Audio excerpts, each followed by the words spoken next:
ઓગસ્ટથી વરસાદનો નવો રાઉન્ડ. ગુજરાતમાં ફરી વરસાદને લઈને મોટી ચર્ચા શરૂ થઈ છે. 26 ઓગસ્ટથી 6 સપ્ટેમ્બર સુધી વરસાદનો નવો રાઉન્ડ આવી શકે છે. તેવી આગાહી સામે આવ્યા બાદ ખેડૂતો સહિત લોકોમાં અનેક સવાલો ઊભા થયા છે. આ વરસાદી રાઉન્ડ કેટલો સક્રિય રહેશે? ગુજરાતના કયા વિસ્તારોમાં વરસાદની વધુ શક્યતા છે? કેટલા વિસ્તારમાં મેઘરાજા મહેર કરશે અને ક્યાં ભારે વરસાદ પડી શકે છે? આ તમામ સવાલોના જવાબ માટે હવામાન નિષ્ણાત પરેશ ગોસ્વામી વરસાદની સંભાવનાઓ અંગે વિગતવાર માહિતી આપશે.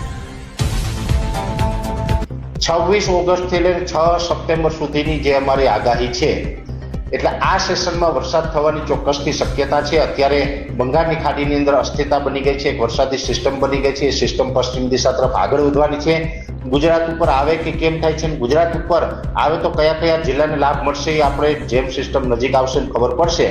પણ અમારી આગાહી 26 ઓગસ્ટથી લઈને 6 સપ્ટેમ્બર સુધી છે કે 6 સપ્ટેમ્બર સુધીમાં ગુજરાતમાં વરસાદ પડશે એવી અમારી આગાહી છે. અને 6 સપ્ટેમ્બર સુધીમાં ક્યાં ક્યાં પડશે એ 6 સપ્ટેમ્બર આપણે વિશ્લેષણ કરશું. ન પડે અથવા તો અમારી ધારણા હતી કે ભાઈ ભારેથી હતી, ભારે પડે ને એવું ન પડે, ઓછો પડે તો એ અમારી આગાહી ખોટી સમજવાની. એ તો સીધું છે, આગાહી કરીએ બધી સાચી ન પડે. 500 આગાહી કરીએ તો 500 માંથી 450 સાચી પડતી તો 50 ખોટી પડે. એ વાતનું દુઃખે નથી. એ તો જે આગાહી કરે ને ખોટી પડે, રાંધે ને દાજે આપણી જે જૂની કહેવત છે. ખોટી પડશે કે સાચી પડશે તો આગળ ઉપર ખબર પડશે. પણ 26 ઓગસ્ટથી લઈને 6 સપ્ટેમ્બર એટલે 6 સપ્ટેમ્બર સુધી આપણે રાહ જોઈએ. 6 સપ્ટેમ્બર સુધીમાં શું થાય એ આગળ જોયું જાય. એટલે ખાસ કરીને આ એક દરેક ખેડૂત ભાઈઓને મારે એક મેસેજ આપવાનો હતો. મેસેજ